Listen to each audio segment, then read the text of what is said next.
Rota 66. Mas veja, a gente tem que tomar um certo cuidado, porque a gente está, às vezes, colocando a nossa preocupação, a nossa ideia dentro da Bíblia. O texto em nenhum momento fala de saúde.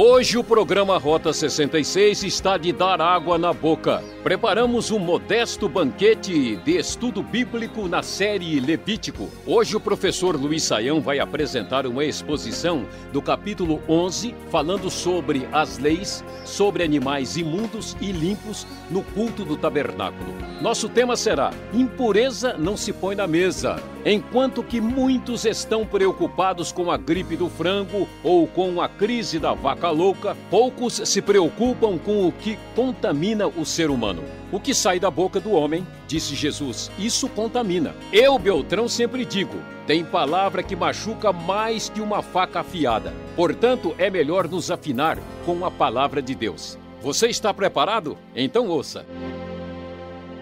Hoje vamos falar sobre os animais puros e impuros, conforme a lei de Moisés aqui no livro de Levítico trata da questão. Como nós sabemos, o livro de Levítico está falando sobre pureza e santidade. O povo que servia ao Deus vivo deveria ter uma vida separada, diferenciada, uma vida que não se confundisse com a vida dos pagãos em nenhum aspecto. Diante dessa realidade, dessa maneira de cultuar a Deus de modo particularmente especial, Deus trouxe também regras e leis ligadas ao que os israelitas comiam. Então, como nós podemos ler na NVI, o texto bíblico nos diz o seguinte: disse o Senhor a Moisés e Arão: digam aos israelitas, de todos os animais que vivem na terra, estes são os que vocês poderão comer. Qualquer animal que tem casco fendido e dividido em duas unhas e que rumina. Olhando o texto bíblico, nós vamos observar que havia uma maneira de separar o que era considerado um animal puro e um animal impuro, um animal imundo. E havia regras diferentes dependendo do tipo de animal. Com respeito aos mamíferos, aos animais de quatro patas, geralmente assim reconhecidos, havia uma regra, e conforme pode ser observada no versículo 4, vocês não poderão comer aqueles que só ruminam, nem os que só têm o casco fendido. Ou seja, qualquer animal que tivesse o casco fendido e que também ruminasse, como faz o boi, poderia ser comido sem problema algum.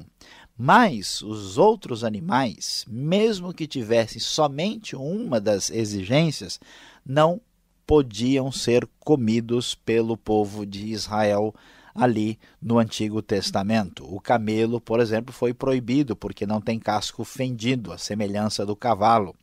O coelho também era proibido, a lebre e outros bichos, e principalmente o porco, que é tão comum e tão comido no mundo ocidental, mas que era rejeitado porque não rumina. Há outras maneiras de classificar os bichos como puros ou impuros, a partir do que nós vemos no versículo 9. De todas as criaturas que vivem nas águas do mar e dos rios, vocês poderão comer todas as que possuem barbatanas e escamas. Ou seja, todo peixe que não é, como se diz popularmente, um peixe de couro, poderia ser comido, desde que tivesse escamas e também barbatanas. Os demais animais aquáticos seriam considerados impuros e, portanto, proibidos pela lei do Antigo Testamento. Olhando um pouquinho mais para baixo, o versículo 13, as aves também, algumas delas, não podiam ser comidas. Nós temos a águia, o urubu, diversos tipos de águia, o falcão, milhafre, corvo, coruja, gavião. E olhando para essas aves, nós vamos observar que a característica delas são aves que são aves de rapina, aves que estão acostumadas à caça, são consumidoras de carne de outros animais, portanto, tendo uma certa ligação com a morte. É surpreendente e interessante observar que o morcego é também classificado como ave, conforme nós lemos no versículo 19. Os hebreus costumavam entender que os animais eram divididos a partir de onde eles ocupavam espaço. Havia animais que estavam sobre a terra, animais que voavam entre o céu e a terra, e animais debaixo da terra que habitam as águas. E aí essa classificação de pureza e impureza está relacionada com isso e também com a questão da morte, como nós vamos ver com mais atenção um pouquinho para frente.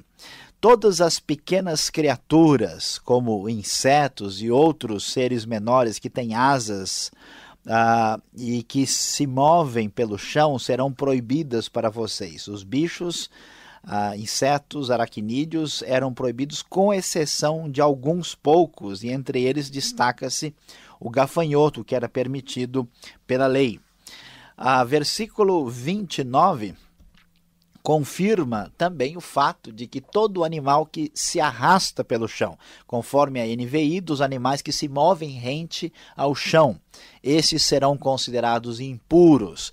O que significa isso? Aqui uma outra questão interessante da maneira dos antigos hebreus verem os bichos. Todo bicho que se arrasta ou que se move rente ao chão é, vamos assim dizer, um réptil. Hoje, quando falamos em réptil, estamos pensando em crocodilo, em cobra, em tartaruga. Na linguagem bíblica, por isso que a tradução da NVI é um pouco mais clara, aqui qualquer bicho que anda rente ao chão é classificado dessa forma. Portanto, doninha, o rato, lagarto, lagartixa, camaleão, todos eles são chamados de animais que se movem rente ao chão e todos eram proibidos. Qualquer coisa que tocasse o cadáver de um bicho desses também ficava impura. Qualquer animal que morresse, mesmo que fosse um animal puro, um animal chamado limpo, esse animal tornava-se impuro. Ninguém poderia, como diz o texto no versículo 39, quando morrer um animal que vocês têm permissão para comer, quem tocar no seu cadáver ficará impuro até a tarde. Quem comer da carne do animal morto terá que lavar as suas roupas e ficará impuro até a tarde. Portanto, era proibido também. E assim o texto de Levítico 11 termina dizendo: essa é a regulamentação acerca dos animais, das aves, de todos os seres vivos que se movem na água, de todo animal que se move rente ao chão. Vocês farão separação entre o impuro e o puro, entre os animais que podem ser comidos e os que não podem. De modo geral, nós vamos ver a preocupação de Deus para com o seu povo, de lhes ensinar de maneira concreta a separação entre pureza e impureza, entre vida santa e vida que não era santa. Essas regulamentações importantes e que valeram para a época da lei e do Antigo Testamento, elas tinham o foco voltado para que se fizesse uma distinção entre aquilo que estava ligado com a vida e aquilo que estava ligado com a morte. Todo animal que de alguma forma está envolvido com a morte é considerado impuro e rejeitado. As aves que matam para comer, as aves de rapina, são rejeitadas. Todos os animais que são carnívoros, os animais dos mamíferos que matam, estão fora, são considerados impuros. Todo animal que morreu é rejeitado como impuro também. Todos os peixes considerados carnívoros e destruidores estão fora da lista. A ideia geral é que a pureza e a santidade estão relacionados com a vida e que a impureza e que o oposto da santidade, a contaminação, está relacionado com a morte.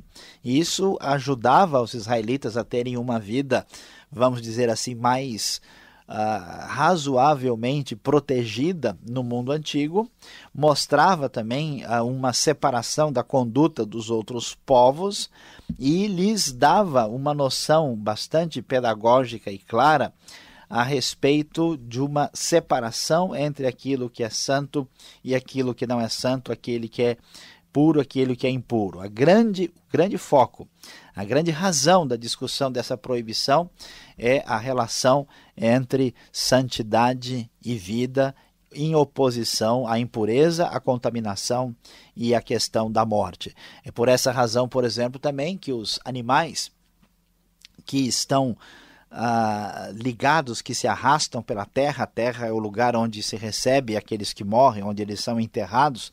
Todo animal que se arrasta, que anda pelo chão e que não está suficientemente afastado do chão, também é visto como um animal impuro. Essas regras não têm valor permanente, mas elas são de excelente compreensão da separação daquilo que está diferente da proposta de Deus em termos de santidade e de pureza cerimonial, conforme nós podemos ver aqui.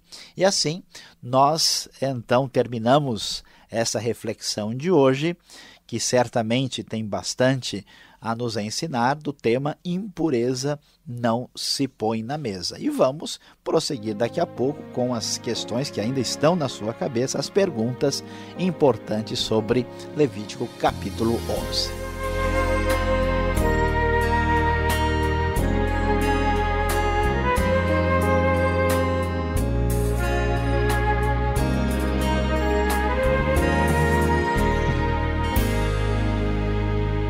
Esse é o programa Rota 66, o caminho para entender o ensino teológico dos 66 livros da Bíblia. Você está ouvindo a série Levítico com o tema Impureza não se põe na mesa, destacando o capítulo 12. O Rota 66 tem a produção e apresentação de Luiz Saião, redação e direção Alberto Veríssimo, locução Beltrão, seu amigão. Essa é mais uma realização transmundial. E fique agora com a segunda parte do programa e tire suas dúvidas.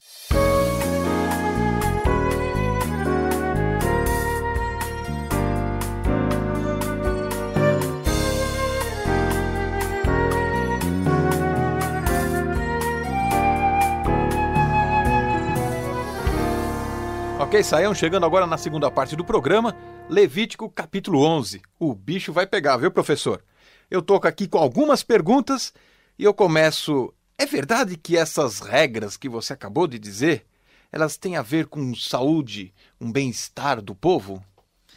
Pois é, Alberto, uma grande parte das pessoas, ao lerem esse capítulo que fala sobre animais que podem ser comidos e que não podem, imediatamente tem essa impressão. Muita gente diz o seguinte: olha, como o pessoal estava lá no deserto, e eles poderiam comer lá uma feijoada e ter dor de barriga, muito e eles calor, poderiam comer alguns bichos. Então Deus deu uma orientação desse tipo para que o pessoal pudesse ter a sua saúde preservada. Seria um cardápio diet para eles? Pois é, a ideia era não ter colesterol demais, né?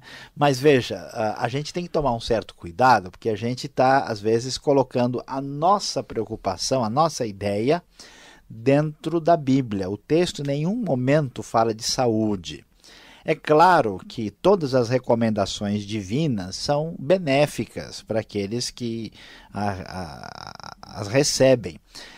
E é claro que a maioria dessas coisas aqui tinha algum benefício nesse aspecto, mas o fundamental aqui, a intenção do texto não é falar sobre preocupação com saúde.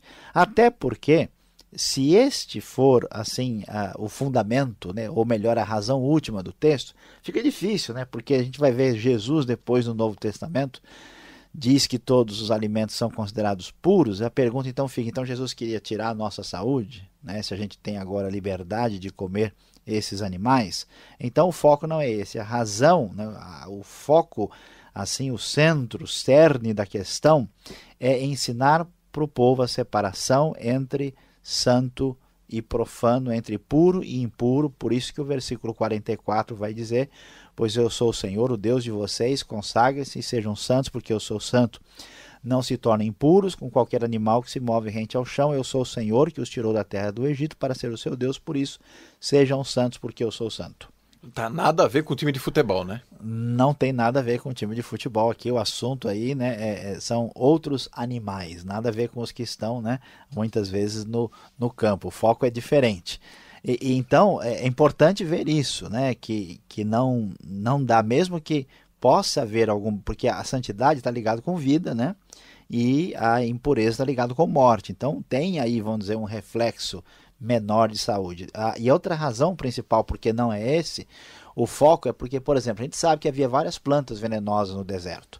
Havia outras coisas que a pessoa poderia comer e ser prejudicada, e a lei não proibiu nenhuma delas. Então, assim, o foco tem a ver com a questão cultica, com a questão da relação com Deus e com a questão de separação dos pagãos.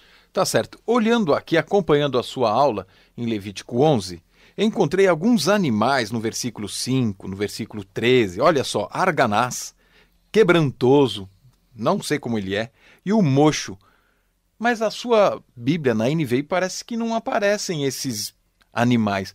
Qual é o critério da NVI e como é que ela trabalha com essas diferenças?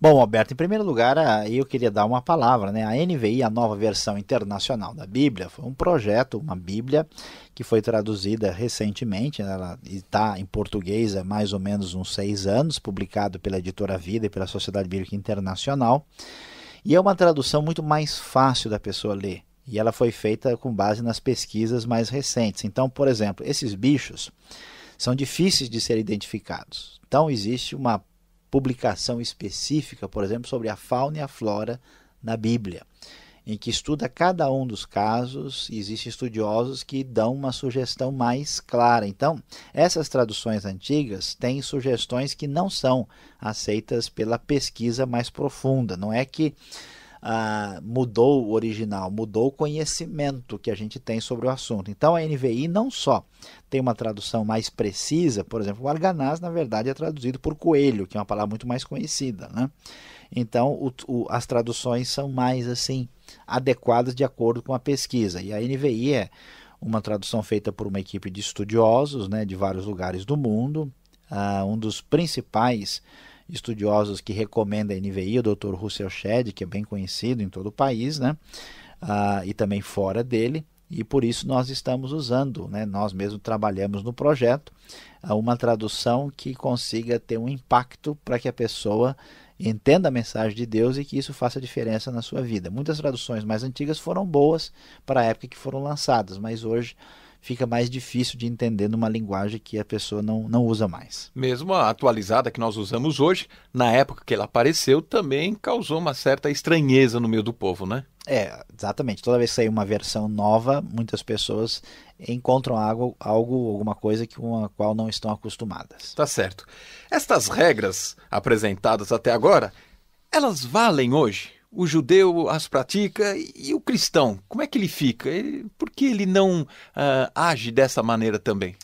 Olha, Alberto, o que acontece, né? Os judeus religiosos, especialmente o que a gente chama de Hassidim, né? Os racídicos e outros ortodoxos, eles observam com atenção aquilo que é chamado regra kosher de alimentação. É aquele judeu que a gente vê assim na televisão, né, com aquele terno preto, aquela cartola, né, todo sisudo. Exatamente. Esses judeus, eles têm um respeito muito grande pelo Antigo Testamento e entendem que devem observar literalmente essas leis. Até tem um rabino que observa, né, o abate dos animais e verifica tudo direitinho para ver se isso está dentro da conformidade da exigência da lei. Então, o judeu religioso, não todo judeu, ele observa isso com bastante atenção em detalhe.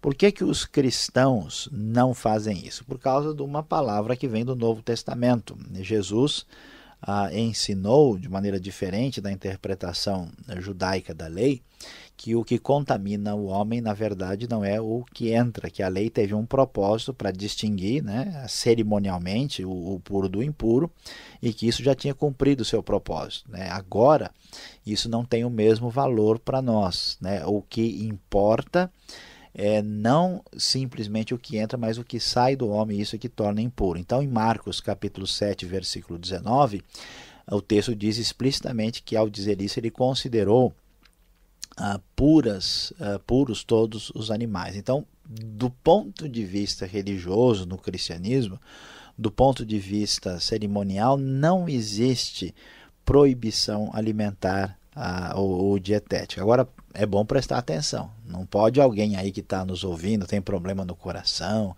ou tem uma dificuldade de saúde, falar, bom, já que Deus diz que não tem problema, hoje vai ser uma feijoada de manhã e outra à noite. Aí é uma questão de ter bom senso. E uma capivara na brasa, né? Pois é. Então a pessoa tem que ter bom senso. Não quer dizer que a pessoa deve comer qualquer coisa e que a pessoa pode fazer qualquer coisa irrefletidamente com o apoio divino. Ele tem que seguir, né, a regulamentação. Se o médico, né, diz e a pessoa tem um problema de saúde, o que o texto está dizendo é que a alimentação, né, não deixa ninguém mais santo do que o outro.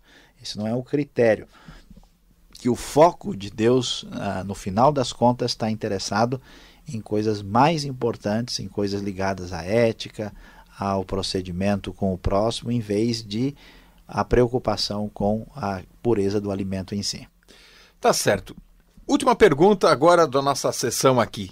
Como é que os judeus classificavam os animais? Porque eu acho que tem gente que faltou na aula de biologia. Morcego aqui no texto é ave? Que história é essa? Pois é, olha só, essa pergunta é muito importante, Alberto, e vai ajudar os nossos amigos aí, né, e nossos ouvintes a, de fato, correrem atrás de conhecer mais a Bíblia, porque, veja bem, como é que a gente classifica os animais?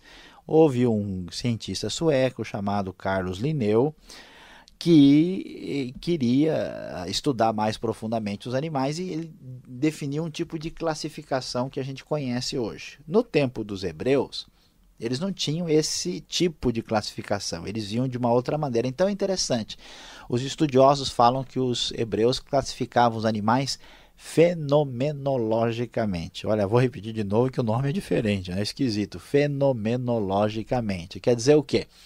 Que os animais eram classificados a partir de como eles eram vistos ou percebidos pelos olhos. Então, o que você tem? Você tem o que está dentro d'água, o que está no chão, fora d'água, o que está no ar.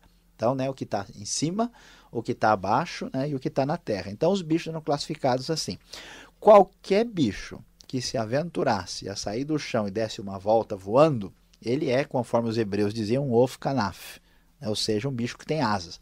Se ele é passarinho, se ele é beija-flor, se ele é morcego, se é libélula, é problema dele. Quem mandou ele ter asa? Então a ideia é assim. Na verdade, não é bem uma ave, é um ser alado. Certo. Entendeu? Da mesma forma, o bicho que está na água, não importa se ele é um mamífero como o golfinho. Não importa se ele é um peixe, né? Não importa se ele é um sirênio como o peixe-boi, né? Ele é uma criatura aquática. Então, é uma maneira simplificada de ver as coisas. Do mesmo jeito, é um bicho que se arrasta no chão, né? Um suposto réptil. Então, um rato, né, que corre assim, raspando pelo chão com aquelas patinhas pequenas, na mentalidade do hebreu antigo, né? Como eles diziam, remetz hashed rometz al haaretz. Agora vamos explicar direitinho, né? É um bicho que se arrasta no chão. Então, não é que está errado isso, não é que isso deve ser condenado. Isso é uma maneira diferente de classificar. E precisa ser entendido, senão a pessoa se confunde. Muito obrigado, Sayão, pela explicação. E você, aí, acompanhe agora a aplicação desse estudo para a sua vida.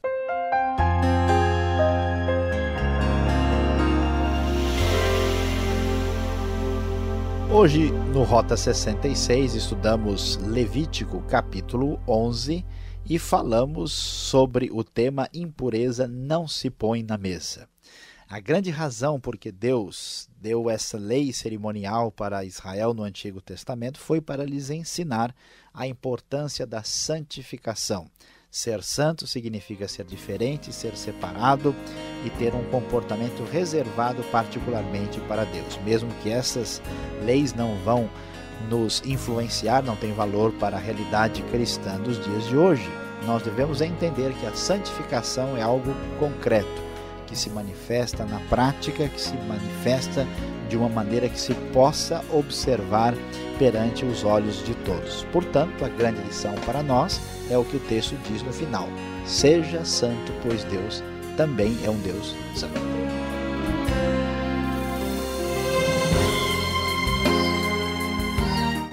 Por hoje é só, que pena. O programa Rota 66 volta nessa sintonia e nesse mesmo horário. Um forte abraço do Beltrão e até lá. E não esqueça de visitar o site transmundial.com.br.